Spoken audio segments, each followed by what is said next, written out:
Oh, we live. Yeah, I'm trying to get this shit to show up. It's not showing up. Guess I have to close it out and go back in. At where the zoo at in Atlanta? Is it in a bad neighborhood or a nice neighborhood? Like Atlanta Zoo. Uh, I Yeah. have no idea. I've never been. But when you picture a zoo, like a neighborhood that a zoo gonna be in, typically be in a nicer neighborhood, right? Yeah, Yeah, that's what I I know thought. the aquarium's in a real nice neighborhood. Yeah. All right. Very nice. So y'all ready? Is the sister? She go with the camera being off. We about to start. We about to go live. All right, cool. So all right, y'all. We're gonna say welcome to the Reconnect. And today, our topic is what is the topic today, T? Today's topic is basically our plight with our women still, man. We continue in the same conversation. We really want to know some answers to some questions and be able to, just kind of like get some things off our chest. That's pretty much the meat and potatoes of it. Okay, so I guess the way that I had it um, written up was that is there a hazard in writing off black man's pain and concerns? So, what are the hazards in writing off black man's pain and concerns? So, today we have a special guest. We want to ask her to introduce herself. Sister, what's your name? Can you tell the people who you are? And Absolutely. My name is Karis, and I actually live here in Kansas City, where Norma lives. But yes, I'm grateful to be able to join you all tonight. I've watched the last couple of episodes, and they've been fascinating. So thank you for having me. well, thank you. I mean, well, thank you for the compliment first off. And I'm glad you can, you appreciate them. So thank you for that. Absolutely. Yes, ma'am. Like we have one I drop in panelists from time to time. My man Norm from Kansas City, Mr. T who just turned off his camera, and our brother Doctari. And we should be expecting um, another drop in panelist. Please never refer to me, never introduce me from Kansas City, please. Well, that's where you're at now. That's where you're located. Located in Kansas City. He's not from Kansas. He's located in Kansas City. And of course, me, your brother Adusa, um, from somewhere on the east side of uh, Woodward. Um, so let me start off with this. Today we let me start it off like this. Today, the brother who's going to be running the show, he pushing the point today. A big man on campus, the black bottom popper, our man, Mr. T. No. Man, crazy, man. The black, the black bottom. Popper. This dude, wow, man. Go ahead. Are you from Black Bottom? Born and raised. Okay, Born and raised. Canfield and McDougal. my dog. Yeah. Yeah. I used to be over on Canfield. No, I used to be over on Russell and Canfield Okay. in the Forest Park projects. I got chased out of there one time. Me Jay used to be over there with me. Yeah. So look, man, I'm gonna go and jump right into it, man. My first question is there a divide in the black relationship? And if so, what is it? Karis. Is it Karis or Karis? It's Karis. Karis. Let's see what you have to say first. So the question is there a divide in the relationship between black men and black women? Correct. I think there's a disconnect. I think that's probably very similar to what you're saying. I think the disconnect is it is so complicated, but I think it stems from the fact that we are taught to see things differently. And there is, and let me preface my comments by saying, even if I say something that is not favorable to women, it's from a very objective lens, but it's also from a lifetime of experiences. So yes, I think there's a disconnect. I think there's a divide. And I think that I do believe it's remediable. But yes, I do believe that there's a divide. I think that it stems from how women are taught to see men and the advantages of connecting with men, and how men are the same thing in reverse. How men are taught to see women and what the advantages of being in relationship are versus the disadvantages. So absolutely, there's a disconnect. Mm. Okay. Norm, please drop in, man. I need to hear from everybody. Yes. Yeah, I think there's a disconnect. Okay. Dr. Ari. Yo, yeah, there's a disconnect. Number not least, Dees, what you got for me? Yeah, there's a divide. And I agree with the sister, with what she said, with her point of view. But also I believe that um we have such a, a mangled history and our viewpoints of each other, and looking at each other through the lenses of white supremacy a lot of times has damaged that. And I think more so when our women look at us through the lens of white supremacy than we look at them. Um, but that still causes that is still creating a divide between us. So yes. Okay. I'm definitely going to say yeah. You know what I'm saying? And the second part of that question is, what is it? And I said it the first time when I said we seen as monsters. We understand and identify that our women have been through a lot. Yes. Part of it has been, on our being, our bringing it to them. You know what I'm saying? But the other part of it is them choosing to stay in a system that is separating us. Once we accept certain type of governmental assistance and things of that nature, just speaking up to that point, you know what I mean? Okay, we get it. Kids got to eat. They're hungry. But once we get to a place where we're above it, you know what I'm saying? We've overcome that. Kids no longer need to eat. They eating. When do we say, okay, look, it's time for us to choose our men again? It's time for us to console our men, as well as men consoling their women. That choice is not being given to us. It's being further perpetuated as, hey, I'm out of here, taking the high road, or whichever road they choose. It definitely ain't one that leads back to us. If I can interject real quickly, I think you're absolutely on target. I have a theory about what happened to fracture the Black family, and it tracks back. You can track it back to whenever you want, but I think there's a particular climax that happened during the Vietnam War, because if you think about it, men were villainized intentionally by white people. When they were taken out of the home to be drafted into war, they were taken out with this promise of a better life. And what did they say to the women? We'll take care of you, said the government, if you abide by these rules. And so then they began to live these very subsidized lives.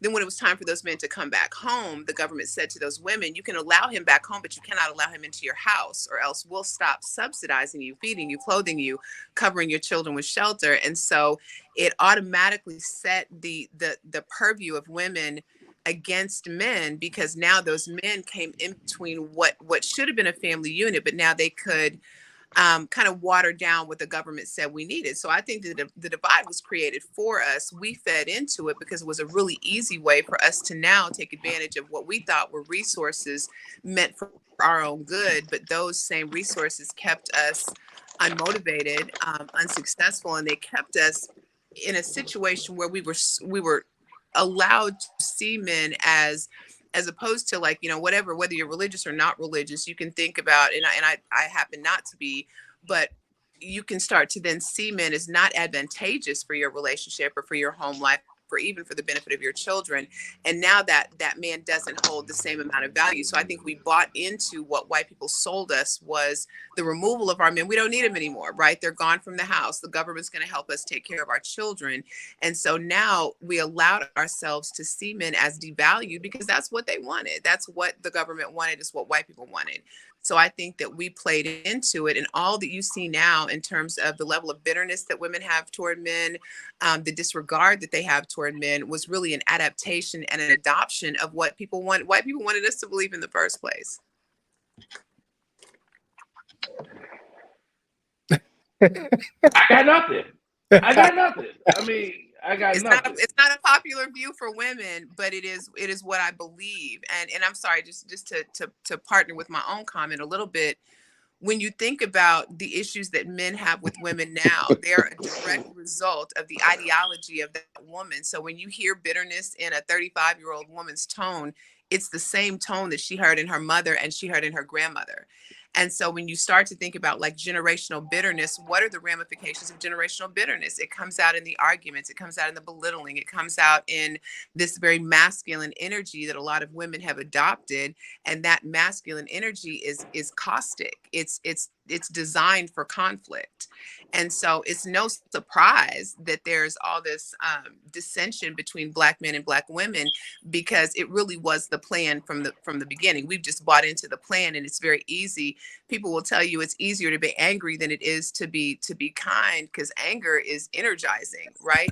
Kindness is a little bit more demure. It's a little bit more diminishing, but anger really is invigorating to some people. So you have this really caustic nature of the way. Watch a woman who has the whole mantra of, I'm strong and I can do it on my own. Watch how she regards even the man that she's with, or the man that she has chosen to procreate with.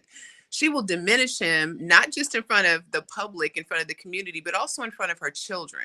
So that level of bitterness is generational, but it also snowballs one generation to another. So it's not getting better, it's getting worse. And as women enter the workforce, now you have these women who are able to be income earners, which makes them more powerful.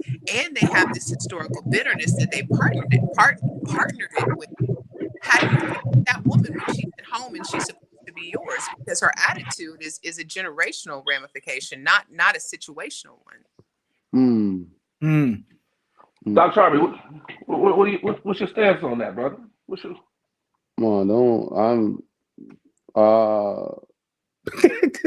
don't have nothing. I need an input, brother. Come on, man. You don't need any input from me. I think the doors of the church are now open. It ain't really no input left. Couldn't have said it better myself. But Okay. I will add this. I will add this. I think her perspective, how she articulates it, I think that could be something that potentially allows us to heal. I think that's something that could be potentially something that we can build off of, knowing that there is some sort of understanding of what actually happened. Yeah, I mean, that goes right into the next question that I had, because I only got three. I only have three questions. The next question was, how do we overcome it?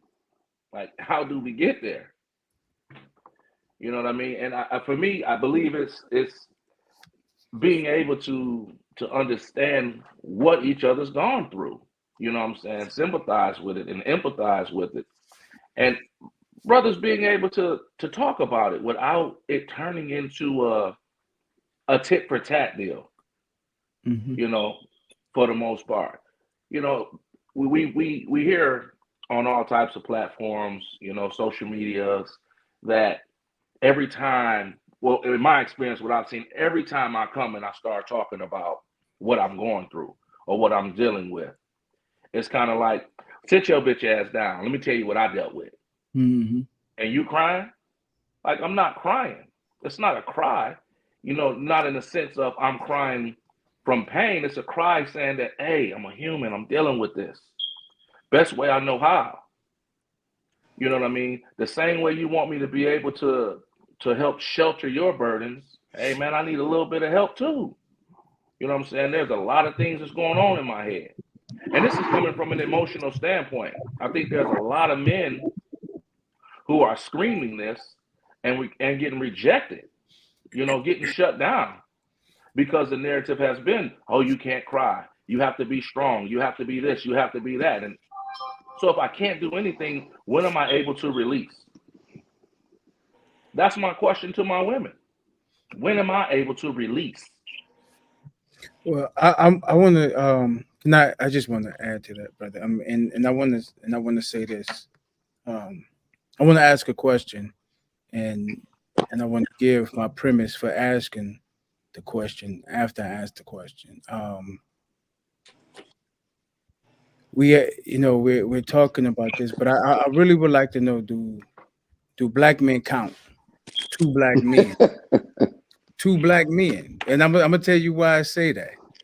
Because and I'm pointing the finger at myself right now. You know what I'm saying? I had to be, me and my brother, I know. we were talking, and I know right where you're going. You know exactly where I'm going, brother. And the thing is that a lot of times as a black man, who's in his, his masculinity or whatever, sometimes when we hear a brother, with their voices, their displeasure or their hurt, just like T was saying, we would write them off ourselves. You know what I'm saying? Like, man, come on, nigga, get that shit together, nigga. We gotta, stand the fuck up, nigga. Fuck all that bullshit. You know what I mean, nigga? We men, nigga. We got balls. You know what I'm saying? We wear drawers with dick holes. You know what I'm saying? And so it's like when you do that, a lot of times we're telling this brother, no, man, your hurt don't count. And then in telling him that his hurt don't count, we're overly exaggeratedly masking our own hurt, and not dealing with things, and then that creates a whole nother problem. That creates a whole nother psychosis that that will come up sooner or later that we'll have to deal with. So when I say, do black men count? Of course, I want to know, do black men count to black women, but we should start seeing our brothers, seeing ourselves in our brothers. And I remember a story when Jay told me a while ago. He was, I don't know if he said he was riding with a brother, and some cat asked him, like, man, what you looking at? And Jay told the brother, my reflection. You know what I'm saying? And I thought that was, pretty dope, to tell a young brother that. You know what I'm saying? Because the thing is, we do have to start looking at each other as, not just as just as being, an individual who's a black man, but we need to see each other as being a part of each other. We need to start seeing each other as being a connection, a construction, to say sort of say, of a body. And if we realize that each body part is important to each other, no matter how far it is from the heart or how far it is from the brain, each body part has its importance and has its duty and has its service to that body. So, and when that body part is lost, then that body loses balance. So, and it has to sort of work to regain that balance. So once we start seeing each other and stop throwing our brothers' emotions and their pain to the side and masking our own, then I think we can honestly say that, yes, brothers, we should start counting to each other. Got nothing again, bro. You know what I'm saying? You hit the nail on the head, loving on each other, men to men, you know what I'm saying, without that homo or that pause button. You know what I'm saying? Just loving on each other. Well, I want to good evening, brothers. I'm sorry I'm on here late, and I usually have my camera on. I feel impersonal with it off, but I just want to say, like the piggyback what T mentioned. I think it's okay for us to, well, first of all, we got to give ourselves as men permission to hurt, right? Because no one's going to give us permission to be out of the game, to be You have to be confused, to be hurt, right? And so, Yeah. and then once we give ourselves permission, I mean, because I hurt like a man. I ain't no bitch. I ain't no sissy. Mm. I ain't none of that. I hurt like I cry like a man. I feel like a Right. man. I get heartbroken like a man, and I think that that's like it ain't like because I'm crying or I have a legitimate reason, but I'm here to quantify when I like quantifying pain and who's supposed to be hurt and how we're supposed to hurt. You know what I'm saying? Those things give ourselves permission to step out of those old narratives. And I just want to add this about the bitter women because I do think every community and every group has the right to define what we are going to do with the surplus of women. The surplus of women. The surplus of women. So if you look at 12,000 women, I'm just using these numbers, and you got 4,000 men. I mean, it's every woman just won't get one. So I think the reality, because I think that the narrative of infidelity, the narrative of not being shit, the narrative of wanting to be a pimp and a player, all these things, I think are ways like we was mentioning a couple episodes back about Sexy Red, and I'm thinking the surplus of women. I think we get the narrative of men, black men ain't shit. We don't want you doing. We get that narrative from the surplus of women who probably won't have an opportunity to get a credible, qualified man. No way. So that's like background noise. But the women the sisters who I feel cherish and honor us, those are the ones on the ground, I believe, doing the work themselves. I don't want to believe that the educated, loving, cool, down to earth sisters think we're not shit. I think again, that's just my own little twist to the narrative of. I just think it's and like I was mentioning to Jay the other day when we're talking about economics and supply and demand, because we're in such short supply, we should have a higher quality of a higher grade of value. And that kind of seems skewed because we seem to be saying that we're looked down upon, even though we're highly rare and highly valuable. And where there's a surplus, this is the rub too. And I'm gonna shut up. The rub is when you got so many women who used to the traditional way of being pursued, I asked a number of women, when last time you've been courted, right? Being courted, like being pursued. And it's that's an old idea because of the number of, and I think some women are bitter because the tradition of how we end up in relationships is just not there anymore. So men Because don't we have. don't have a tradition no more. There's no tradition. Everything is modern, Tone. You know what I mean? There's no traditional women. There ain't no traditional men. Tradition is dead. We have to find a new way to identify. That ain't it. When you say modern, like when we think about fatherhood, fatherhood is expanded. I don't know if it's more modern than traditional, but men still are the ones who usually doing providing, but those provision men are still getting up, getting their ass to the door. If somebody kick our door in, men are still laying their lives down for women. That's just traditional, and so That's manhood. That's literally a part of just being a man. You know what I'm saying? I understand what you mean when you say traditional, but hell, we know that most men ain't making that money to sustain a family of fucking two. Let's be careful. Like that's what I'm trying to be. That's where a lot of times things get lost in the sauce, right? I think what Tone is referencing is that there's a duty and a responsibility that we have as men and women to each other and to our families. And what ends up happening is, like my sister talked about, policies, racism, white supremacy, the whole that some of these things might have on us to actually cause ruckus and sort of I'm hearing somebody's background. They're That's trying to Tone. Hey, annoy Tone, me. mute your mic, buddy. Try to mute your phone. Mute your mic, Tone. Don't ride the horse or something over there. Oh, okay, yeah. So we can't get lost in the sauce about money, right? We have to, even though we understand that money is a resource, right?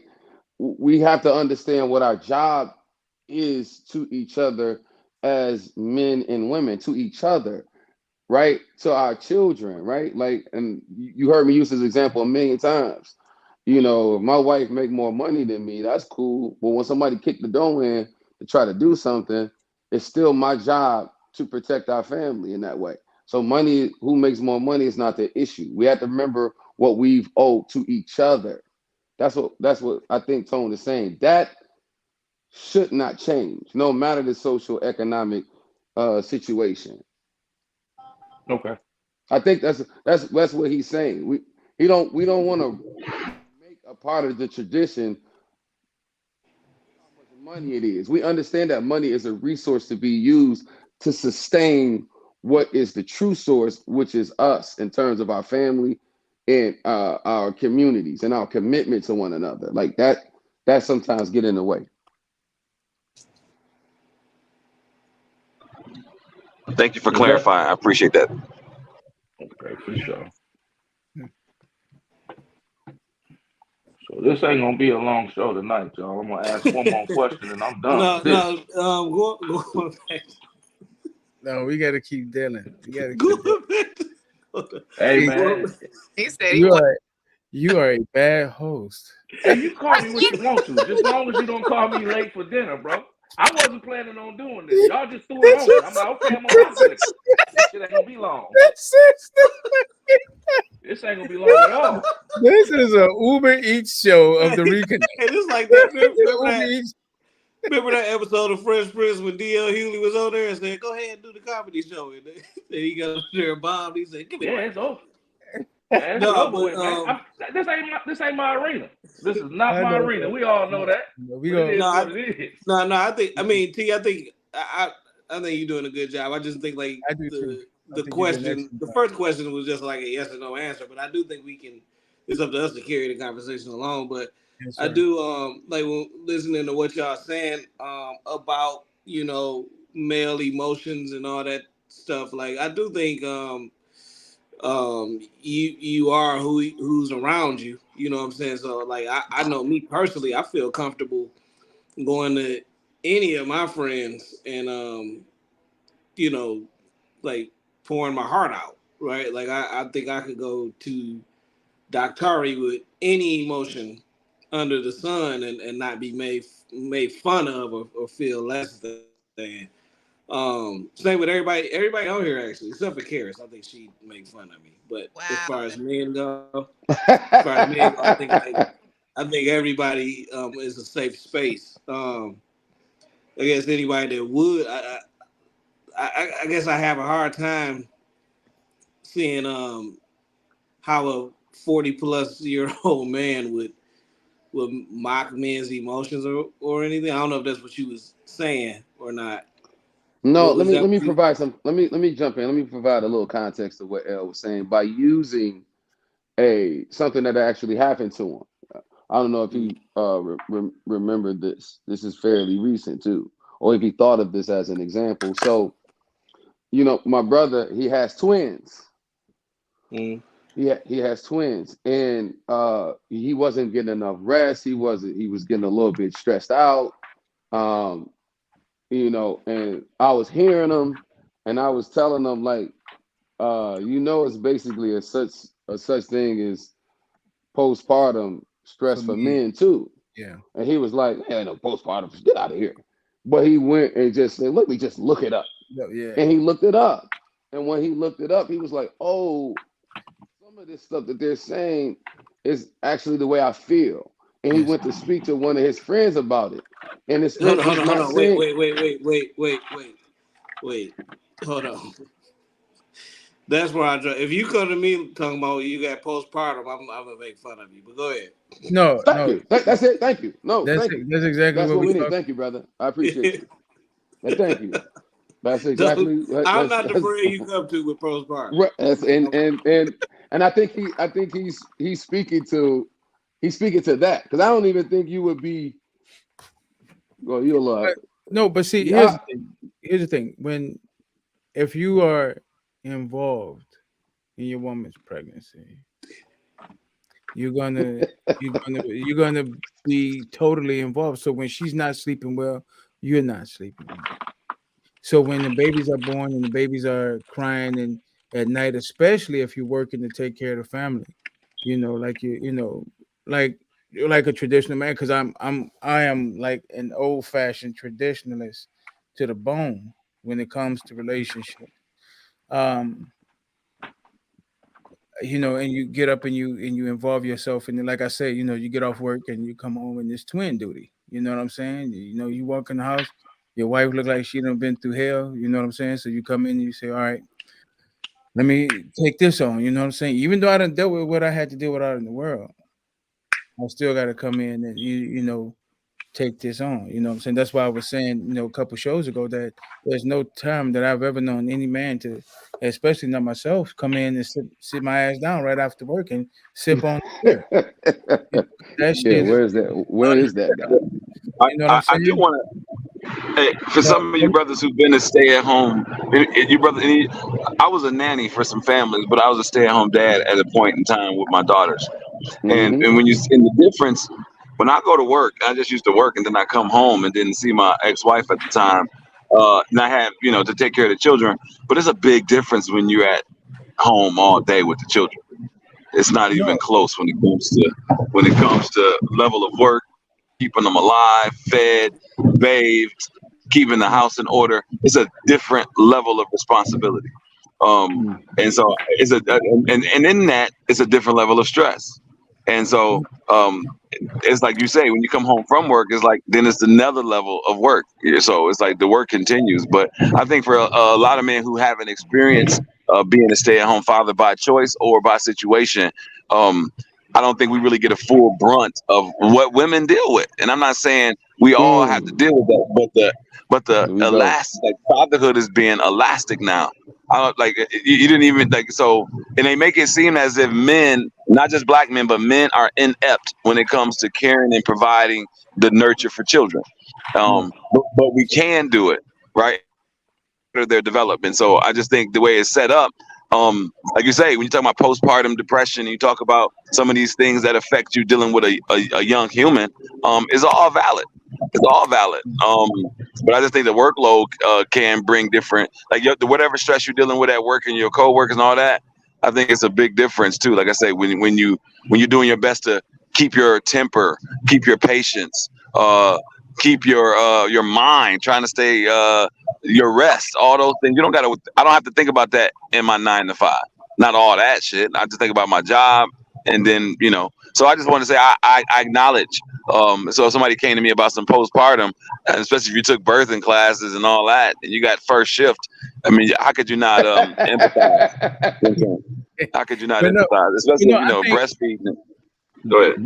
No, I was just gonna say this. I think that when we hear the term postpartum, we automatically add titties, and what I'm saying to that, and what I'm saying.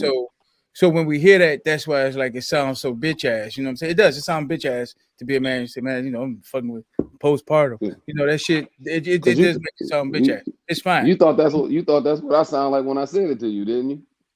Yeah, I did. Till I read that shit, I was like, damn. You know what I'm saying? I mean, no lie. I was like, man, this nigga always, and me, man, I'm always like, this nigga Jay always coming up with some shit.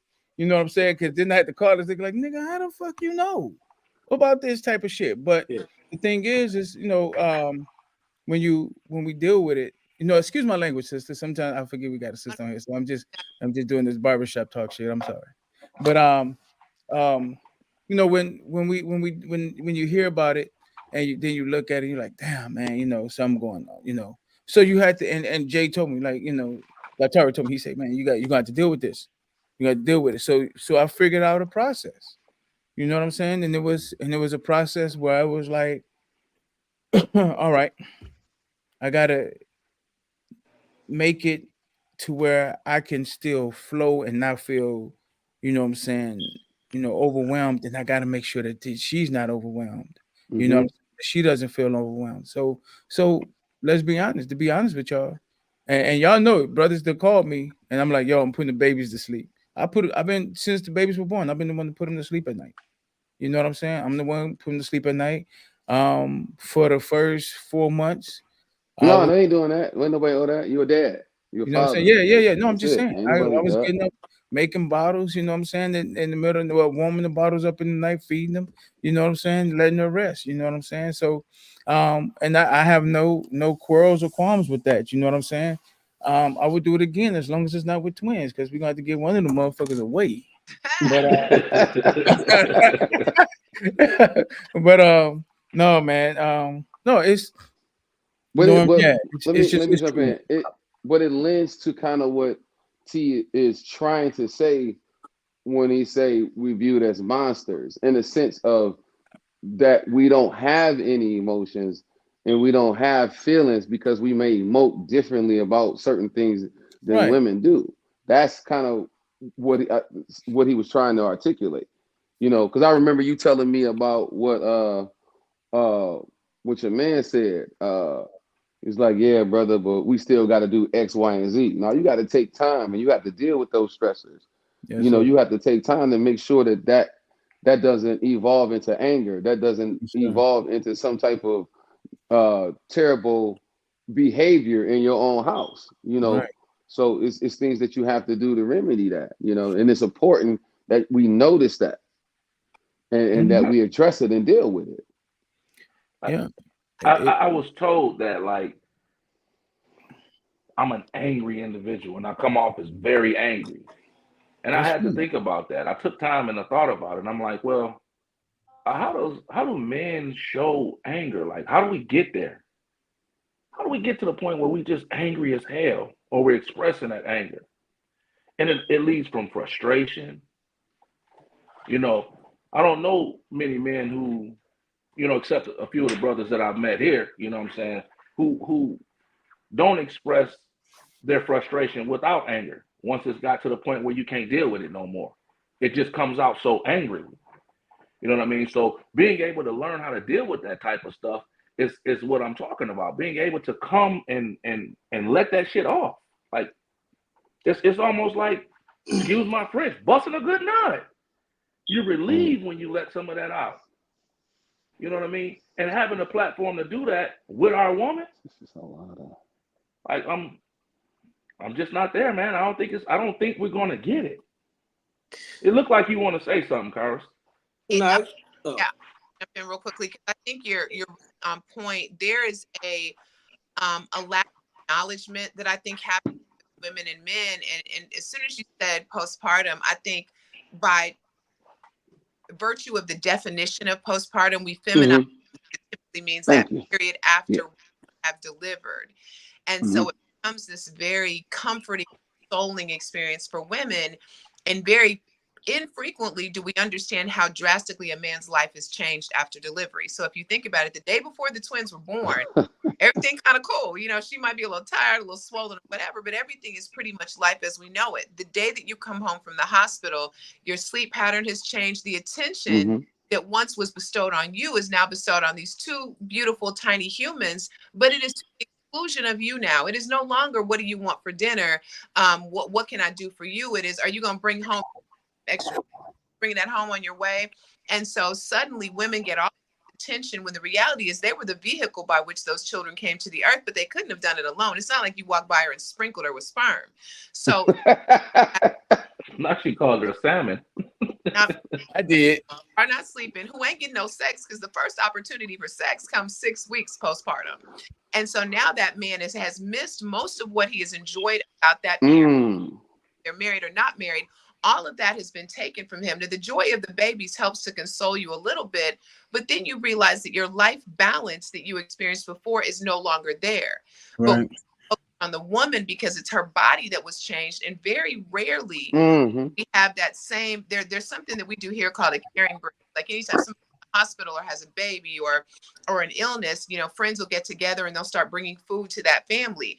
But it is catered toward the women. So I think that if the juxtaposition between acknowledgement and understanding is different. I may not understand your plight, but I have a responsibility to acknowledge it, and that acknowledgement gives voice to your feeling.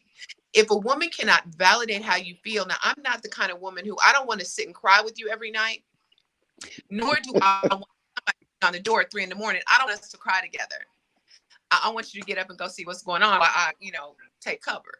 But the reality is, if a woman fails to acknowledge that there is an emotional juxtaposition that man is having to experience, and some point you feel invalidated. So men are then really reluctant, in my opinion, to share that emotion. So they may, if they're you still emote. That's all I was. That's all I was. Mm-hmm. I would not Yeah. use the M to create the monster word. I would use the M to say sometimes men can be on the surface mechanical. I've never seen men as monsters. I've never seen Black men as monsters. Not a day in my life. And I guarantee you I'm older than anybody on this call. I've never seen Black men that way. I've seen the strength, I've seen the perseverance, I've seen the I'm the determination. oldest. I see the fraction, but I'm mature enough to chart back and figure out where I came from. So when you think about it, postpartum sounds feminine, but it is much more a masculine experience than it is a feminine one. Because think about it, we have 9 months, almost 10 months to get ready. Men are kind of outside of that experience. And by the time they're hit with, okay, now we bring the baby home, none of their feelings are on the table for acknowledgement. Because what? The woman is getting the attention and the baby is getting the focus, which again, that's another example of how men are left. It's not triangulated anymore. It is a very dual experience that men are not traditionally a part of, except for the provision. When a man, I'm going to use the word for lack I'm of sorry, sister. Just Jay is just. All she needs is a collection plate. I'll send it. I know. I swear to God, I'm talking about like, please send your donate. Well, You know, like if it was a collection plate going around, I'll put a chicken bone in that motherfucker like I'm coming to America. Look, I'm hold on. I'm like Hold the on, United Negro College hold on. Fund, nigga. We playing the band and the phones is ringing. But let her finish. I think we cut her off. Go ahead, sister. I'm sorry.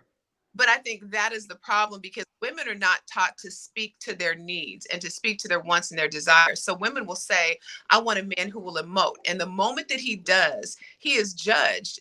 The most astute, intelligent, aware, and mature woman will do it because she says she wants, and the reality of what she gets, she's not often prepared for. So I do think, to track back to the original question, yeah, I do think that there is something about women, and I have my theories of how we got here, but there is something about women that will fail to acknowledge the plight of a man, because it takes all of the sympathy, the empathy, the concern, and the focus off of her.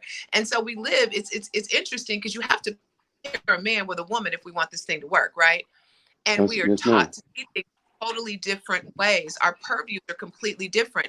So if I am backing you, we are back to back. You see north and I see south. But now we're expected to live together, grow together, build together with two totally different perspectives. And so I would challenge that the issue goes back to how women interact with their sons. The issue with men and women cannot be addressed once that man is 21. Because what happens is you can tell him whatever you want to, but he's seen all the interactions of his mother and her boyfriends, his grandmother and her 3 husbands. That has been his blueprint to learn from. So you can't catch him at 21 and be like, this is the way that a man should treat a woman and a woman should react to a man. And so I think that we miss a really critical opportunity as we're raising these children to show them what true emotion, because I don't believe that a man crying means that he's weak. I do believe that what we see as strength is often misguided, because, like T said, some of that anger is really frustration. And it's that point where if you don't acknowledge me, if I sit here and break down in tears and no one says anything, what I receive is that none of the whatever 5 people on this call care about how I feel. The reality is maybe y'all don't know what to do for me at that time. But because I'm taught to snap judge, I'm going to look at you and automatically, where some people will say, oh, he's monstrous, I'm going to say he's mechanical. He might be a little void of emotion, but I think it's because we're taught to see things through such a linear and self-serving lens. And I think that's why we are where we are. Women all day long. I mean, the margins are what they are. The disparity between numbers of men versus numbers of women are what they are across the country. No worse here than it is anywhere else.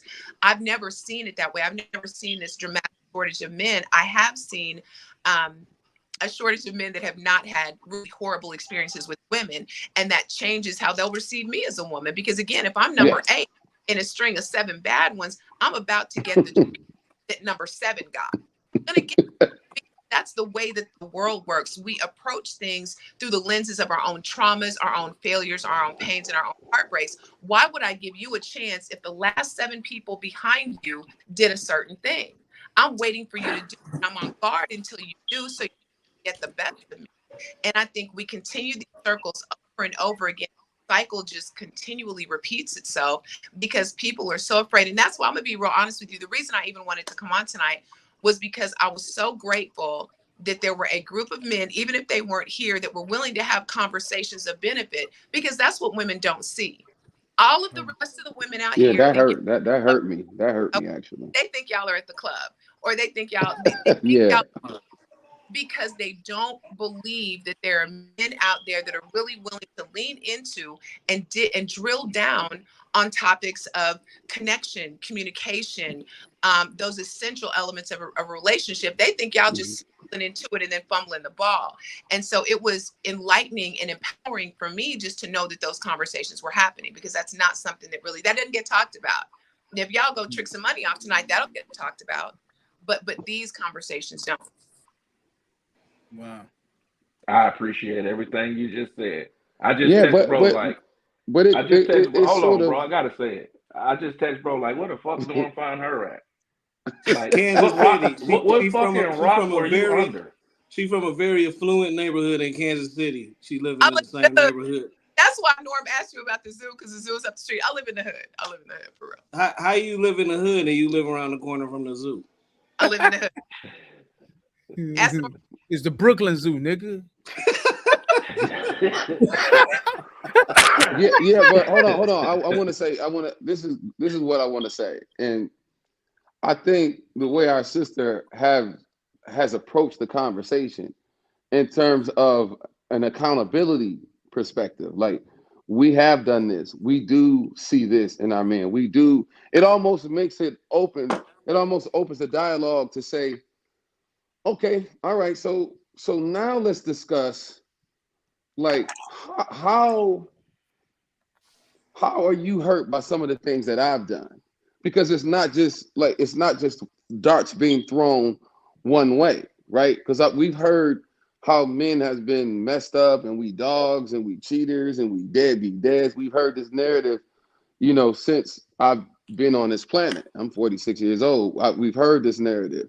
So sometimes as men, it becomes white noise. We kind of tired of talking about it just from that perspective only, and we want to hear a new, fresh perspective, right? But the way she approaches it is from the standpoint of a record of things that has actually happened in the past, and being held accountable. So she talks about the Vietnam War. We really can go back to, World War I, right? FDR, and we could really go all the way back, but we understand exactly where she is coming from, and it opens the dialogue, and it sort of humanizes everything, so we can now have a healthy, progressive discussion.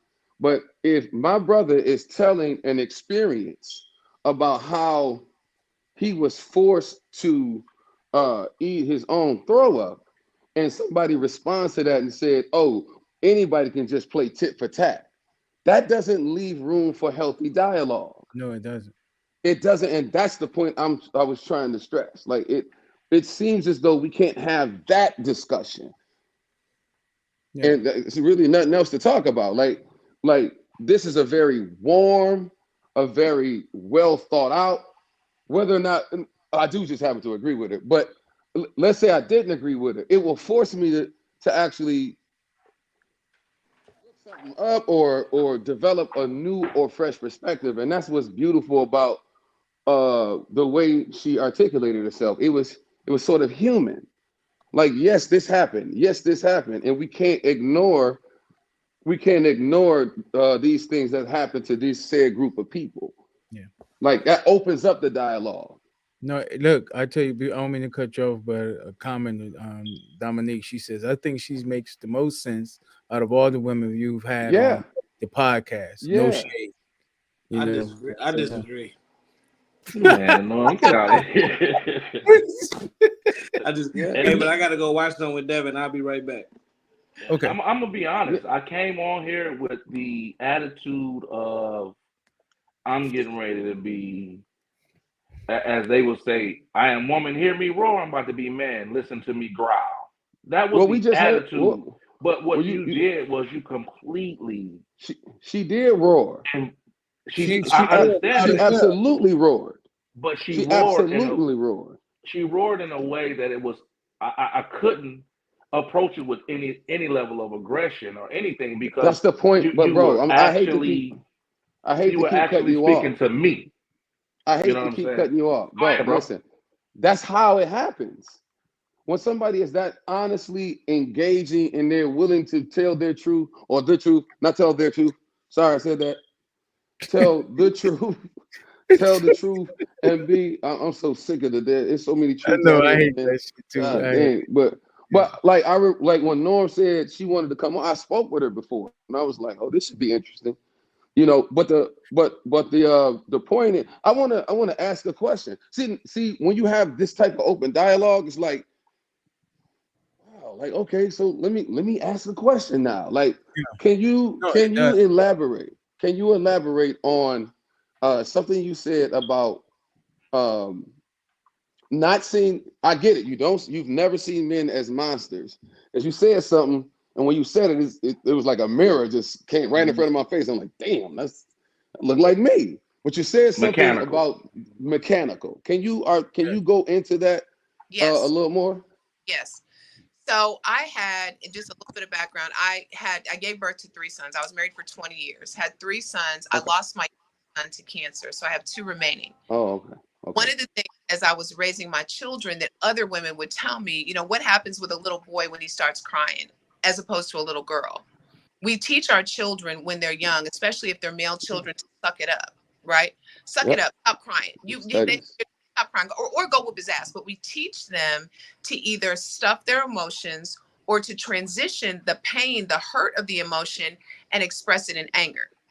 I remember watching my next door neighbor come home, and it was a little boy, and he was like 8, and he was telling his parents that some kid had picked on him. I went to private school. He went to the school around the corner, and his daddy was like, "Don't come home again if you don't come home telling me you whooped his ass. That's the only way you get back." Mm-hmm. What Mm-hmm. it does is it Yeah, teaches that still goes them to this day. not to not emote. It teaches them to stuff their emotions. That the emotion isn't cool. The emotion is feminine. And so when we see what women will perceive as this very mechanical nature, we think men aren't feeling, but they were taught at 3 to not cry. I've seen men chastise their children that are boys for showing the emotion. So if you do that over a period of time, you end up with a teenager who he's still feeling it, but he doesn't know how to express it. He's not going to go to his room and cry. He's not going to break down in front of his mother. He's not going to shed a tear in front of his father. So then we have to learn how to pocket our emotions. I'm really good at compartmentalization. I heard Dr. say on the other broadcast that he's not emotional. I'm not a particularly emotional person outwardly. I feel it. Yes, I'm it not is.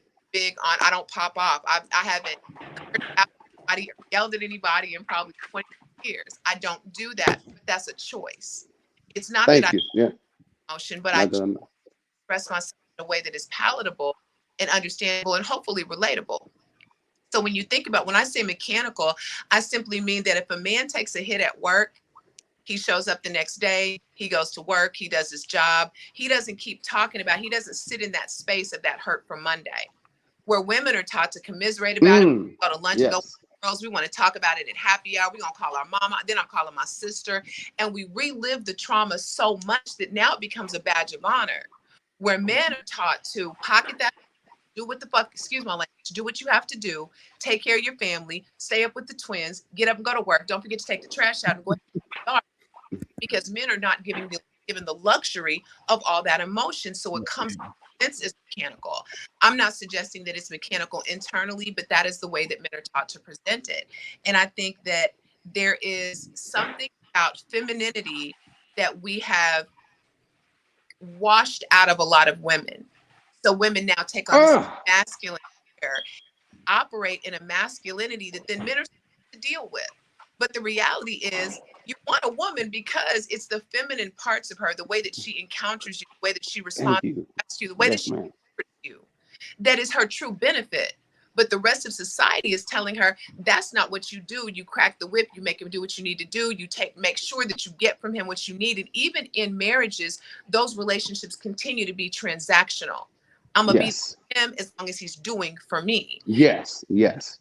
Mechanical. I simply mean it's mannerisms that are the outward expressions that are not necessarily connected to the inward emotion. Okay, so let me respond to that. I would like to respond to that. Yes. First of all, shit. That's Doors of the church are open, man.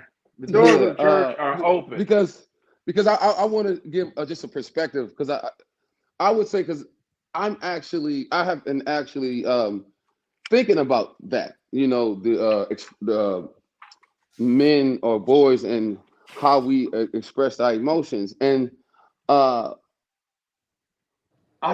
don't know if we taught to if we actually taught to, like, keep them in, right? I don't know if we taught to keep them in. So when you gave the example of, like, don't come home until you whoop his ass, that's a part of the teaching that we teach our young boys. I like to say that men are like battle tanks. Yes, sir. Like, it's a difference between a destroyer and my father was in the Navy. I'm really big on that type of stuff. I'm like a kid at heart when it comes to that type of stuff. But it's a difference between a destroyer and a battle tank. Yes. Right. And we are here to make sure that our families is protected at all costs, including giving my life if that's what I need to do for it. Yes. Yep. So when it comes to actually the training of it, a lot of times it could get, because I have to give merit to everything you said. I haven't heard that argument, right? I haven't heard that perspective, right? But I just wanted to add this to it. So I'll give an example. My father, he would say, "Man, what the fuck is you crying for?" Right? And my mother would hear it. But there is a language that is spoken from a father to his son that a mother is not privy to. Yes. Right? She's not privy to it. So sometimes what could actually happen, I'm saying could, right, is that when the mother hears this, she thinks that he's teaching the boy that he can't be emotional. So this one particular day, I use this analogy all the time. My dad was like, "Hey man, you gotta get out there and rake them leaves," and I didn't want to rake the leaves. I didn't want to rake the leaves. I'm like Trey from Boys in the Hood. I didn't want to rake no leaves. And so I started to tear up and cry, and he was like, "The fuck is you crying for?" And then I knew if I said something crazy, I would get dealt with in a different type of way. So my mother, she would be like, because his feelings is hurt. He's not crying for no reasons. And he said these words to me. He said, "Well, cry while you raking the leaves." Mm. That's what we teaching our boys. That's it. We are not teaching our boys to mask it. We know they battle tanks. They're going to have to face the pressure, and they're not going to be, we don't want them to be weakened. Not that he's weak, but we want him to be prepared for the things that life has to give him or is going to give him. Yeah. So he's able to have that characteristic of masculinity, that I'm going to protect my wife and my family.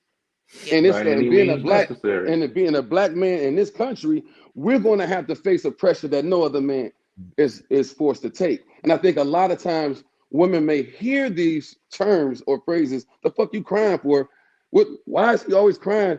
And you think he's sort of beating them up, but he building them up.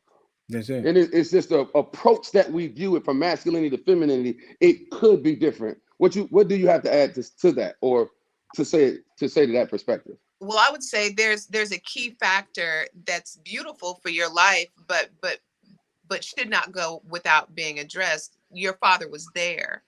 Good point. Where women have learned ill parenting, whether or not father in their home or they're learning it from the community, and they are now charged with creating in their male child all that child will be. And there isn't that balance there to say, okay, cry while you're raking the leaves. If you cry because somebody hurt your feelings at school, the likelihood that a mother will be conciliatory toward her daughter, "Oh, come here, baby, it's gonna be okay." That's a fact. Studies have proven that. That daughter has now felt comforted in her pain. Mhm. I'm not saying that it doesn't happen. I tried to give a good balance because I only had male children, but the likelihood that that boy will not receive the same acknowledgement to his pain. And again, I go back to that the Acknowledgement. intersection Mhm. of acknowledgement and the instance, because Yes. not acknowledged, you are learning. And it's not a lesson that's articulated, but you're learning by responses and reactions that it is not. Mm. So I think Yes. sometimes men have been in their feelings have been invalidated for so long. And I'm not saying that it's always intentional. You know, when you know better, you should. Yeah. Yes. Yes. But that Yes. validation is the same reason that we have promiscuous women, because there was Mm, a point where they didn't get validation, and the only way they could do it was yes, to shake something. yes. So I think But that's a she might need security, brother. I validate know. feelings. We gonna deal with it later on. We are. Because back to T's point, that frustration rises up. It doesn't dissipate. We don't get to swallow it and then expel it. That's right. It rises Yep. up layers, and it layers, and more experiences happen. And then we go out into the workplace and we get it there, but we still got to feed our family. So we got to take a little shit in this office real quick. So that's all I think that the feelings that are not acknowledged end up being lessons learned, and we cause those boys to learn them the wrong way. So I let me interject here. I like to, I know Jay said he don't like to draw from his, but Dr. Harry said he doesn't like to draw from his experience. I like to draw from No, mine. no, you can use mine anything you want. Oh no, You no, know no. why? I'm just I'm about just to, saying. Would you know why you can? what? Because she's having an open Yeah, dialogue of yeah, honesty and humanity. yeah. Oh yeah, absolutely. Yes, yes, yes. But no, I was gonna go back to what she was saying about mothers with ill parenting. Um I remember I was a young man. I probably was like 10 years old. I think I was beginning the 6th grade. I was going on 11, but birthday comes later on in the year. So I was 10 at the time. And I remember watching a friend of mine who went to elementary school with me. So we just started middle school. And then, he got to talking, popping off at the mouth with some people. And I'm going to go home and get my brother. So he go home and get his brother. And his brother come up there and to the school, and there's this big fight. Like it was his brother crew and his other crew, and sorry to say that my homeboy and his brothers and them niggas got mopped, right? And I was like I said, I was 10 years old. I had never seen nothing like this in my life. I had never seen guns drawn in a fight or anything like that in my life. And this shit bothered me. And I remember I went home and I had a pretty violent. I mean, hell, from my beginning, violence was always prevalent in my life. So I was used to it, but that level of violence I had never seen. I had never seen people beat down and stumped out and all this shit. So I was like, shit. So I remember I got this headache, man. I had already, from my mother and father divorcing, I had developed a twitch. When they divorced, I had this shit going when I developed the twitch. But seeing my homeboy and his brothers them get stumped out, that really fucked with me. And so now it's like I got this overload of, whatever the fuck it is, violence or just seeing this shit going on. And I remember my mother was trying to do something. I kept staring off, kept like daydreaming. So it just kept staring off into space, not into anything, but just not at anything in particular, but just I just kept going off into space. My mother was like, "What's wrong with you?" And I said, and I'm looking at her, and I said to her, and this changed my perspective on shit completely. And she said, and I said to her, I said, I saw my homeboy, I said his name to her because she knew him. I said, I saw him and his brother and them, they got the shit. No, I didn't say the shit, but I said they got beat up so bad. And I said, people were pulling guns. And my mother looked at me and said, stop acting like a little bitch. Mm. And when she said that, I wanted to punch her, but I couldn't punch my mother. But that shit, I said, if I can't, and my mind went, if I can't talk to my mother, Mm-hmm. everybody.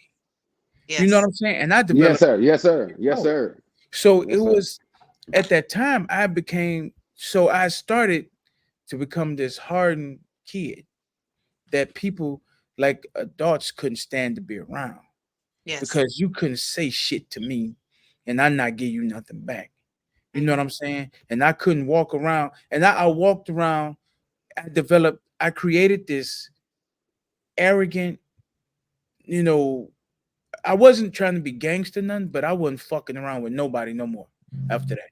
It wasn't no more smiling. It was hell. I carried that shit so long. It took me till I was in my 30s to laugh at Martin. You know what I'm saying? The TV show. You know what I'm saying? Because that's how angry I was for the longest. Because at that instant, out of all the abuse I felt growing up and the violence I seen, it was that small snippet in time that Yes. I know had changed my psychology on how I was going to fuck with people. You know what I'm saying? So, yeah, I understand, what you're saying about ill parenting. That shit is, Yeah. it, And it, let me That, shed some light on. that Go ahead. I'm sorry. punctuates my No. point. Yes, it does. That was, I don't know how many years ago that was, but that is a vibrant memory for you. But it was also a life lesson. The next time that you had those same emotions, you exhibited them differently. Eventually, we will scrub clean what is our inclination, our natural leaning to emote. And then you have a 21-year-old man or a 30-year-old man who doesn't show emotion. Yes. You see your Yes. out at 30, you ain't feeling nothing because you've been taught to suppress it. I write a lot of poetry and I wrote this piece and it basically said, it was talking about oppressive people, whether they're white people or whatever. And I said, I've been taught to suppress, but my heart's desire was to never regress. I never wanted to go backward the way that I grew in my own emotional being. But the reality is we don't have a friendly light on the ability to show that emotion. And that one moment was a defining moment for you. And she probably, I don't know your mom, but she probably didn't even remember that it happened. No, she don't remember. Defining. And I that want to. is Can I? and it don't Can have I? any effect is going to be. I want to add to your point too. I'm gonna add to your point about the parenting, right? I want to add you are so dead on. Because like amongst my friends, amongst a lot of my friends, a lot of my friends say, Jay, you just see the good in everybody. You just see you just He talking you about see me. no, I'm talking about no, I'm talking about a lot of this is most of my friends. I'm people. Most of my friends, most of my brothers, like you just see the good in everybody, man. You just think and it's a reason why I brought that up because I want to add to counter what my brother is saying, but it's still going to echo what my sister is saying. I was raised in a 2-family household. My father's the love of my life. You hear me? Like I'm getting a little broke up, talking about him right now. No disrespect to the guy, because that's my mom. Like we don't even count. She is what it is. She brought me into this world. That's not to be confused by anything. But I had to watch a man, right? And like when our sister says parenting and balance, I've seen vigorous arguments between my mother and father about you're not going to challenge, you're not going to say anything about my son because he's crying. He could cry if he want to cry. She spoke up on behalf of her son ability to be emotional, to shed tears, right? To do all of that, right? And my father just wanted me to be disciplined and strong and make sure that the emotional overflood doesn't sort of make me digress or to do anything that is stupid, if you will, because you and your emotions. So my mother and father's the balance and the parenting. And I tell my brothers all the time, it's not that I see the greatness in people. I was taught to sort of look at myself, right, and see that I'm no different than anybody else. So when things became emotional, I just went back to what I was taught. I went back to, and like the sister said, it wasn't that it was taught in a sense of they was teaching me lessons word of mouth. I got to see how my father dealt with it. I have to see how my mother dealt with it. I had conversations with my mother and father about their relationship. Right? It was a really unique experience. Like it was really unique. So when I said that I'm really not emotional, it never meant, and I'm so happy she picked up on that. Doesn't mean I didn't have the feelings. Yes. right? It doesn't mean that. It means that because really, I'm a very sensitive guy. I'm extremely sensitive guy, but I still have a responsibility to not emotionally overflood to cause any pain to my family or my community, right? And sometimes that gets sort of misconstrued, right? So I just wanted to piggyback off of what you were saying about parenting, as my brother spoke about growing up with his mom, and speaking about me growing up with my mother and father. I did not come from a toxic household at all, like Mm. not at all, and that's why these things they don't bother me, and not that they don't bother me, but I want to look and see how I can make the best situation out of this. Now, that doesn't mean I don't make bad decisions and I don't make mistakes, right? That's not what I'm saying. But I'm saying I come from a healthy place, and that is so much a part of my DNA that I can only see the humanity in everybody, unless you will. Now, this is probably a weakness, and I want to keep this weakness, unless you fail to see the humanity in me. See, once you fail to see the humanity in me, it sort of cuts it's not that I don't see you as human. It's just that now I don't know if we can speak honestly. I don't know if you have my best intentions, right? So it's a lot of things that is put in place that can cause gray areas, biases, and all type of things because we're not speaking to our own humanity. You Yes. understand? You understand what I'm saying? Yes. Mm. That Yeah. So go ahead. that's it in a nutshell. Because, and again, I'll preface this by saying I'm not religious, but there is a scripture in the Bible that says, "Cast not your pearls to swine," which just basically means Mm-hmm. Right. energy. So I'm careful about the expenditure of my energy. I don't get angry a lot. I don't get frustrated a lot. I didn't grow up in a household of chaos. I had both of my parents. When we normalize chaos, there is a trajectory that's set, that the only end result is going to be angst, anger, and frustration. And so, like Dr. Ari said, like, because he came from a place of love, that predisposes him to expect it. He'll walk in Ah! society. Oh, stop. Whoa. Can you say that one more time? Whatever Why don't you just say amen, motherfucker? God damn. whatever the environment is, it's the same reason why you have women who are super caustic and they're argumentative. If she was raised in an environment of chaos, chaos is normalized for her. The going back and forth, the arguing, the name calling, the cussing, or whatever, that was normalized for her as she was forming herself, as she was being formed. So it is not. I do a group of I do a lot of mentorship programs, and I have this one, and I just stopped it about a year ago, but I would have women sit in a room together, and I would say, okay, what's your preferred method of communication? And I would have women tell me, well, arguing is healthy. And I've never had a healthy argument. I've had healthy dialogue. I've had healthy discussion. I think that conversation with Dr. Ari was probably 2.5 hours long, and it was a healthy conversation. Well, What I don't do is argue bitterness and go back and forth, and I don't demean. But if you happen to be raised in a household where that is fodder for normal conversation, your mama's cussing at your daddy, your daddy's cussing at your uncle, now that behavior and that level of aggressive interaction and emotion is normal for you. So at 16, you have your first boyfriend and he pops off, you're not appalled by it because that's been your normal, regular, everyday life experience. When the second boyfriend at 17 hits you in the mouth, that doesn't even appall you. Why? Because that's this a is your norm. You normalize it. You know. so I think when we think about, like, what is your purview? What is your lens through which you see things? I live through a lens of expectation. I expect people to be good to me. I expect to be heard. I expect to love on people. I expect to be loved by people. Now, I'm not always met with that. So when I'm not met with it, I simply can turn and move in a different direction. I don't have That's to right. face and That's say, right. why aren't you receiving me the way that I'm presenting myself? You may not Mm-hmm. have tools with which to receive me because that's not the environment in which you were raised. And so I think it is, yes, we have to be compassionate, understanding, but that personal accountability piece, Mm-hmm. real thing. I would run from anyone, friend, partner, relationship person, anyone who refuses to take personal accountability. And I think We can. Yep. no matter how we were raised, we don't get to pick our families, we don't get to pick our environments, but we do get to choose. I tell people every day, I'm super peaceful and I'm super happy.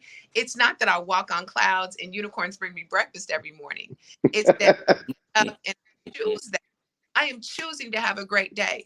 That means that when some bullshit does come my way, I am choosing not to react to that as That's well. right. That's right. That's right. Comes this life of choices and expectations. And as we grow, the goal is to get healthier and to get more adept at handling strife and chaos and trauma. We're not prepared at 6 to handle it. At 6 years old, we handle trauma the way a 6-year-old handles trauma. If you're 26 and still handle it the same way, there's a problem. That's right. Made it to 36 and you're handling it the same way, and now you procreated, you need to go get a vasectomy real quick, because you don't have yet to be able to lead someone through a life that is not always going to be fun and filled with frivolity.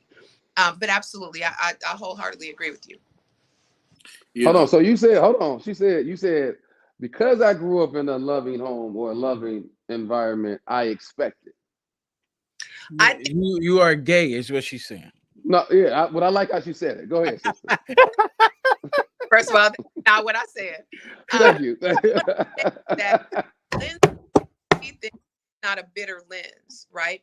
So people that are raised in bitterness and in caustic environments, they're ready for the fight. They go to the playground expecting the fight. You go to the playground expecting to swing on the swings. Swings, right. Yeah. But the reality is you're not seeking chaos, because chaos has never been normalized for you. Now, if it comes, your father was a good enough example. I bet you know how to handle it. Oh yeah, we can get down. You're not expecting it. So what you're saying is, I just need better friends too, because I shouldn't hang around with the T's, and because I want to swing on the swing. He want to swing. Yes. Yeah, you're right. I shouldn't hang around. I shouldn't be a part of this podcast. You have freed me, because I shouldn't be with these people, was what you're saying. Right. No, and I let me put blame, because I have to say it again. I appreciate what you all are doing. I asked Norma, I was like, why are they doing it on a Saturday night? But this is huge, because these conversations amongst yourselves gives you that springboard to then show other people, because we don't learn by what other people say to us. Right. You can't tell me to grow up and be an aesthetically appropriate, classy, elegant woman. But if I have a mother that showed me that, I have no choice but to follow the blueprint. So you individually and then collectively become the blueprint for the change that you say you want to see. You're doing it right now. So can I interrupt you real quick? Please. I was actually gonna say it before bro said what he said. So these two guys have known me for a while, and they know my background and my history. You know what I mean? And I come from a very, very tumultuous background. Yes. You know, growing up, everything that you've ever seen in any hood movie that was polarized, that's me. Literally, that's what I come from. Yes. No anal rape and all. Go ahead. Oh, wow. Only on my deathbed, man. Only on my deathbed. The last thing that happened. I got you. You know what I mean? That's the worst time, actually. Hey, listen. Hey, you have to forgive us, you know. I don't have to suffer with that memory long. But you know what I mean? And I'm the oldest 12-year-old here, sweetie, so you have to forgive us. So these dudes will be able to tell you how far I've grown in the development of learning how to. Bro used to say it all the time. Dr. Ari used to say it to me all the time. Bro, you got to learn how to be empathetic. I'm like, what? And then I started saying to him, man, fuck you, man. He's like, why? Because I had to learn this empathy thing. This is some bullshit. You know what I mean? That's what I was saying. This is some bullshit. But I learned to care. And it helped me so much in my life, because now I'm learning to deal with it and give it to my children. Yes. You know what I mean? Yes. My 3 daughters. So you're right. This is probably one of the healthiest discourse that I've ever been involved in. And today I'm learning even more. I damn near was in tears. You know what I'm saying? Just listen to you talk, because I'm like, wow. You know what I mean? And I hate to say it. You know what? I'll be all that today, bro. I'll be all that today. But I think I appreciate you saying that. And I'll say, you know, when it comes to emotion and how we express ourselves, I always say the same thing. Emotion has no intellect, right? Emotion has no intellect. If we allow our emotions to lead us, they will lead us down the slippery slope of destruction. Because if I'm angry and I act on my anger, if I'm hurt and I act on my hurt, we always make mistakes when we allow our emotion to think it's thinking. But I think that what you said is really important, because regardless, we can't change our backgrounds. When we start to look at our children and we realize we are responsible in large part for the adults that they're turned out to be, that's a heavy responsibility. That's going to be your hardest job. My mother used to tell me, and she was an educator, she said, the way that you speak to your children. Yes. And I think it tracks back to what Daktari just said. The way that you speak to your children becomes their inner voice. They hear you long after you stop talking. Yes. It resonates sometimes years after you said it. So when we think about like those inferences, the way we respond, the way we lose our tempers, all of those things determine how they're going to respond to all the shit that's going to happen in their lives. Right. I think it's the awareness piece. When you are aware, and I mean, like you said, you had to work on something as what we would think is as simple as compassion. But compassion comes with vulnerability. And of all the words that I feared my entire life, it was the V word. I wasn't scared of nothing else, but that vulnerability word terrified me, because I associated vulnerability with weakness, and I didn't want to be weak. And I was taught, you have to be a strong woman. So I didn't know that you could be vulnerable and still be strong. I didn't know that you could be strong and still have weak moments.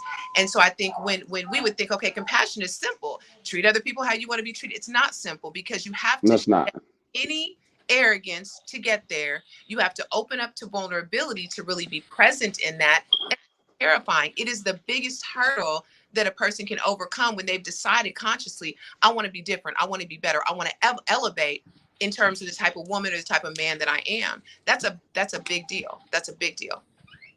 Yeah. I think to add to really deal with the question, when we talked about how can we reconcile the differences between our Black sisters and our Black women and our Black men, I think it's honest dialogue like this, where both we acknowledge in our humanity.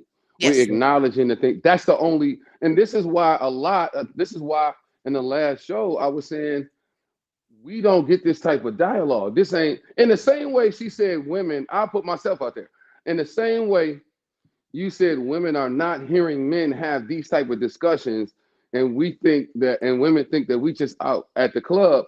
Maybe I'll speak for myself. Well, I know I can speak for me and bro. Maybe we are putting the same thing on women. Maybe we don't hear enough women articulating or acknowledging the pain that we have gone through and at the hands of Black women, and acknowledging our humanity. Maybe we're not hearing enough women do that, and that's what makes us believe these things are not reconcilable, because we're not acknowledging each other. Checkmate. That is it. I'm sorry. I didn't mean to interrupt you, T, but that's the point. We don't know that you all are having the conversations. You all don't know that we're having the conversations, but our objective is the same. We're trying to get to the same place. I think it was the episode before last when somebody was saying something about like what women understand. And I said, women are different. I don't like to categorize. I'm very careful about judgment, but I think that I'll just separate women by saying there are some that are more evolved than others. So I wouldn't entertain a conversation with another woman if she started that conversation with niggas ain't shit. That's not the woman that I need to converse with. Reality. We're not on the plane. So now I'm not trying to change her. I'm not trying to get her where she needs to be. We cannot converse. Reality is not something that I can touch right now. So I think that of those people, of the percentage of our Black population that we want better, healthier relationships, I've never dated outside of my race, and I never will. What I'm gonna do? Give up on men? No. I'm speaking into them what I want to get from them. And so I think that's the point, that we really want the same things. We're going about it in different ways. And we're in our locker room, y'all are in your locker room. And really, if we just came on the field together and started to have those open conversations without the anger, because the lady that you had, the really angry lady, what was her name? Aya. Now they both about to die because they said her name. I didn't say Aya. Well, I'm gonna act like I didn't hear that her name was Aya, but I'm sorry. Hey, I got a quick question for y'all just listening to her. How do y'all feel about her giving this opinion on Black relationships as a Caucasian woman? Look at y'all faces. I'm fucking with you. Y'all, you was about to see the biggest turn on like this. So You had to respect it. Yeah, you just had to respect it. If she was, That shit would have been just like, remember on with the black white supreme on Dave Chappelle. He took his mask off and motherfuckers' hands blew up and shit. man, right? Not me. He Nah, got jungle fever. He got jungle fever. very nice, very nice. Yeah, I need a new circle. Y'all. Very nice. But one thing I like to say, it seems as though the dialogue was so humanizing. It almost seemed like it turned into we was interviewing our sister. It was just like, what you think about that?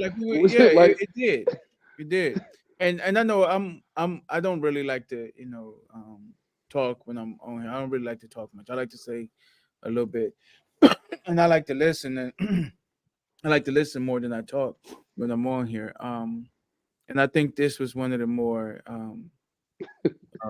this is one of the more peaceful. This is probably the most peaceful I've been in about a month of podcasts because it sort of proves you a Norman point. But look at what a black woman can do to a yeah. Listen, it's almost like cheating. It's like cheating.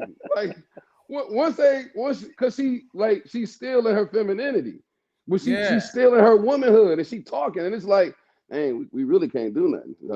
We just gotta take it. You comfortable? It's like gotta take it.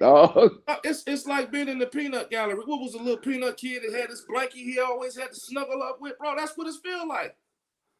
Brother, you become I don't know, man. I can't listen for hair. That's that country. That's what it feel like. That's what it feel like. You heard you got no, it's not that. It's the analogy itself. That's that king. Man, you education know, you get. I don't want to hear nothing from the high peanut school gallery. education. Whatever, Harlem Heat. Look, man. Hey, you went to King? 5 times. Hey, hey T, you went to King? Absolutely, Crusader for Life. Which program was you in? Special ed. MSET. You wasn't in no fucking MSET. Were you in MSET? I was, bro. Wow. Why everybody? I always ask people that because they always say MSET. Like, man, he was in the choir, man. He was in the choir, man. He was in the choir. I was, man. You was MSET. MSET your ass right over there. Nigga, your ass was in. You went to Finney, nigga. All your classes was held on Warren. I know. All y'all classes was held on Warren. Yeah, you're right. It was, that shit was prison readiness. That's what Finney was.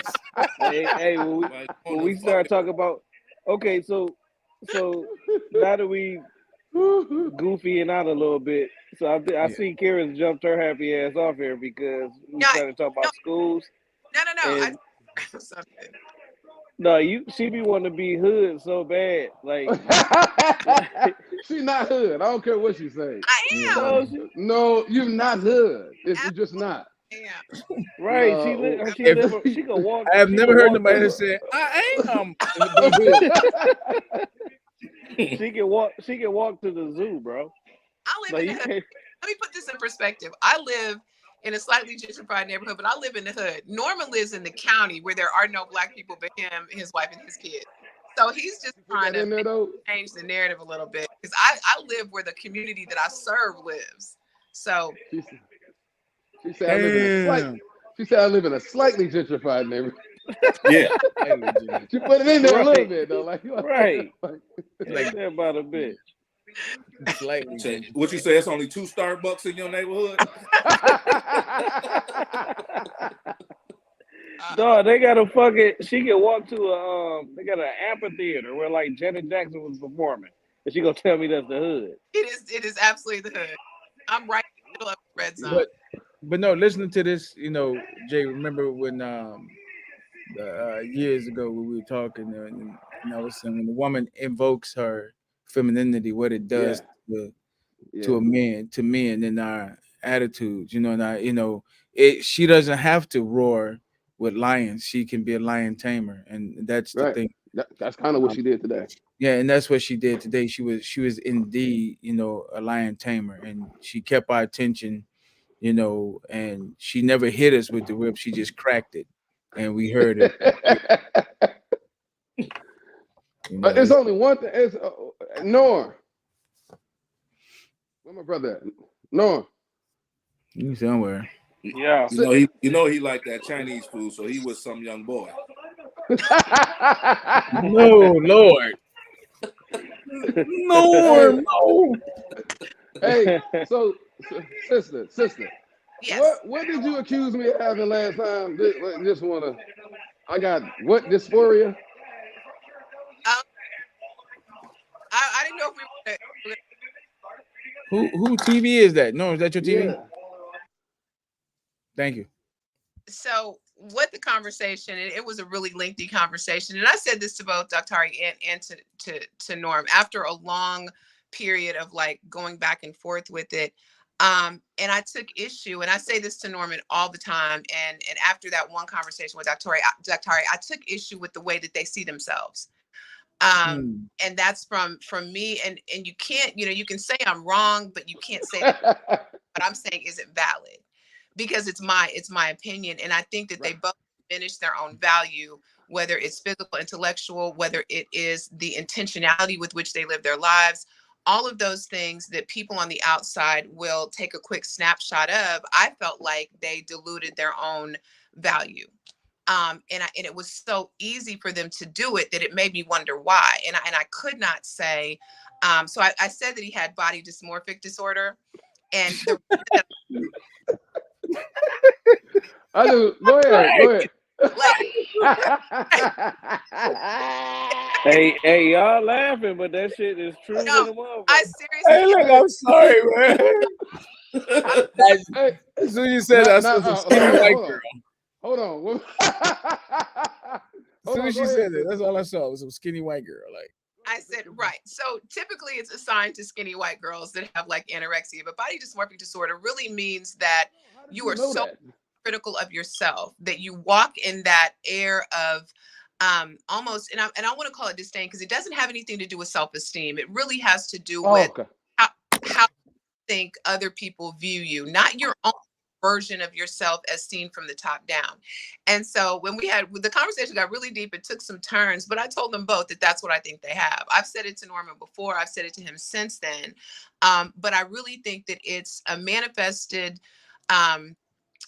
ramification or end result of just going through life, taking hits, not really being able to sit in the space of processing what has happened. Because again, that's a luxury that's really not extended to men. Women get it. We get time off. We can go take, mental health days and nobody says anything. They welcome us back to the office with flowers.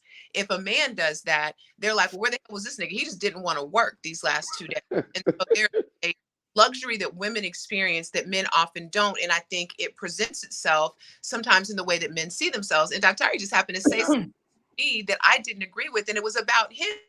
So I'm literally on the phone fighting for 2.5 hours to get him to see 2.5 hours, trying to get him to see a different perspective as it relates to him. It didn't have anything to do with me, but it was, and this is some real shit. It was important for me to know that I could enter a man's presence and leave it with acknowledging those positive things that I find about him. Maybe you get that same acknowledgement 10 more times that day, or maybe you don't, but it was important for me to be able to deliver it. And it was authentic. It was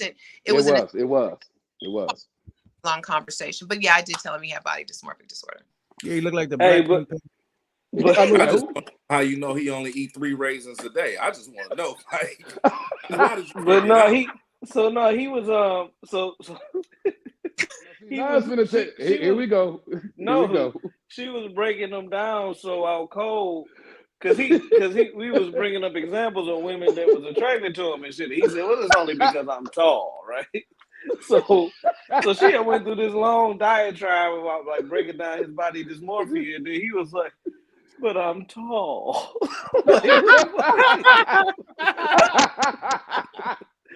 It got to the point where we actually called his girl. And I was like, what? I was like, what you like about him? Because he was like, she liked me because I'm tall. And then we called her, and she said, no, I think he look nice. I think it ain't got shit to do with your height. Right. And But I I wanted him to receive that. And I think that, so often if a woman is attractive, she's probably been attractive most of her life. And so she's accustomed to compliments and whatever about her physical appearance. And so it does not really support her effort for growth to be a deeper, more connected woman, because she's floating on the surface because she's fed by compliments. A lot of times men don't get that. Even attractive men don't get that. And so it just, as a woman, with Braveheart in the back. I couldn't let it sit. So I did. It was an unsolicited diagnosis. For which So what T suffer from? So what Mr. T suffer from? He's just retarded. That's all. He look like a grandma. I don't think he's suffering from anything because he's on this call. And I think you're suffering. You're in a space of frustration and you don't know what to do, and you make no strides to be anywhere else. I think that, again, as evidenced by, it is Saturday. So here it's almost 10 o'clock on a Saturday night. Lots of things y'all could be doing. But the fact that commitment to have these conversations is indicative of what you want to see happen, whether it's a group of 5 or a group of 50 or a group of 500. The conversations are relevant to all those people. So I don't think he's suffering from anything. I think I gotta say, when this goes off, the party started at 12. So Checking off that dough. Very nice. Well, listen, even in that, hold on, let me say this. Even in that conversation, it was received. It was. I just got lost when you said the one thing, and the one thing I remember you were saying about Norm was his critique of his own art. Yes. And that kind of I wasn't trying to invalidate what you were saying. It was just, where is it space or room to be healthy in the terms, like a healthy criticism of your own self-work. You know what I'm saying? Like this guy is better. Like I'm not at that level. I do think that's a real thing. And I think someone is, regardless of what you're doing, if you are drawing or fucking, there's always someone better. But the reality, once you're able to really appropriately and objectively assess yourself, you have to know what you're good at too. And so there are lanes that I know I excel in, and there are lanes that I will never cross into. It's just not where my strengths lie.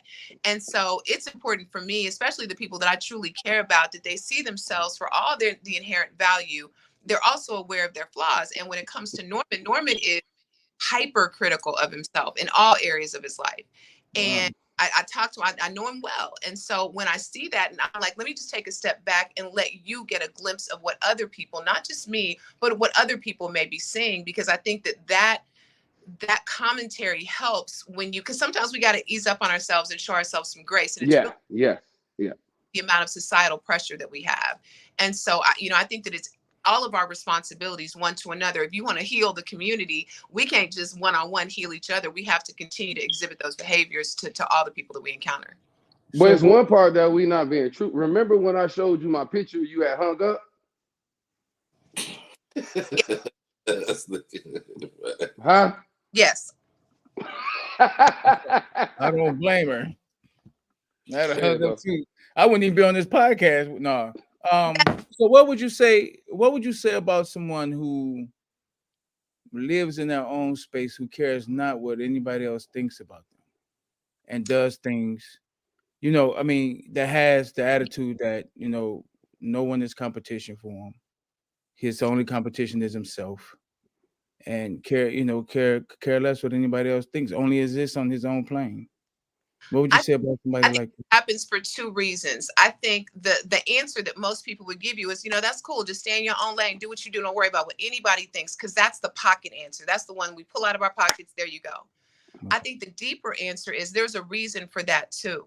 And sometimes that I don't care what anybody thinks mentality is a reflection of, well, I don't really want to hear what the objective views of my behaviors are, because that's going to mean that there's a call to action on my behalf. I have to do something.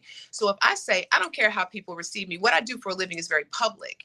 And the reality is I try to endear people because I provide resources to those people. I want them to be able to come to me. So I show myself as welcoming. So if somebody in the back corner is like, well, she never responds, or she doesn't greet me warmly, while that opinion of that person is not going to keep me up at night, I need that opinion. Because just like when you're teaching children something, if you teach them in Arabic and they only speak English, they'll never receive what you say. So it's important for me. Now, I'm not going to change my mentality or the way that I indoctrinate myself according to what somebody else believes. But what I will do is change my delivery so that it can be received the right way. So I think it's twofold. There's arrogance in a statement like this. I don't care what nobody thinks about me. Is a statement face value. If you break it apart, most people aren't saying it out of arrogance. They're saying it because they've been pushed back in their lane so often and so forcefully that now they're content staying there, and the opinions of people have not served them well. But then again, I also think you have to be conscious of, like, who are the people? Because who do you care about? Because anyone who says, I don't care about anybody's opinion, cares about someone's opinion. Right. And oftentimes they care about it more than those people that don't articulate it. Because, but again, when we're hurt, we can't get hurt the same way twice. You get your heart broken twice. No. That's what I'm a victim of. I'll be honest now. I've been joking, but that's what I'm a victim of. What? Yeah. Like that pain that, you know, I reference about being called unattractive. I think I shared this with her. I said, I'm just being honest now, being physically unattractive.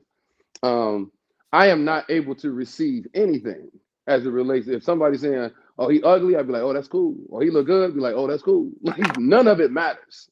Right. Because of that pain that I felt when they told me that. That's the honest truth. And I'm the type of person, you know, like all I really care about is, like, if I do something, I tell people, don't tell me what I do well, tell me what I do wrong. Me too. But I really care less about what other people, you know, their opinion of me is. I'm gonna be honest. Does it come from a place? Probably when I was younger, you know, and we was poor and people used to talk about me.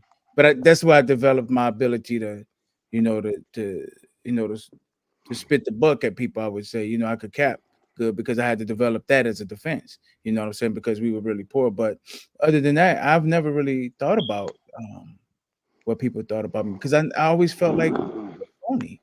So I never thought about it. But I do like to hear criticisms of my, you know, of things that I do. I love to hear criticism. In fact, I love the, you know, like being a barber, right? I love the picky client.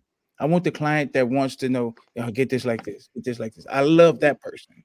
I don't, you know, I'm not too good with the person that gets up and say, I don't need a mirror, you know, because I know what you know, you're good. I'm not good with that, you know, with that client. But I appreciate them nonetheless. But I appreciate the critical, or, you know what I'm saying, the critical voices more.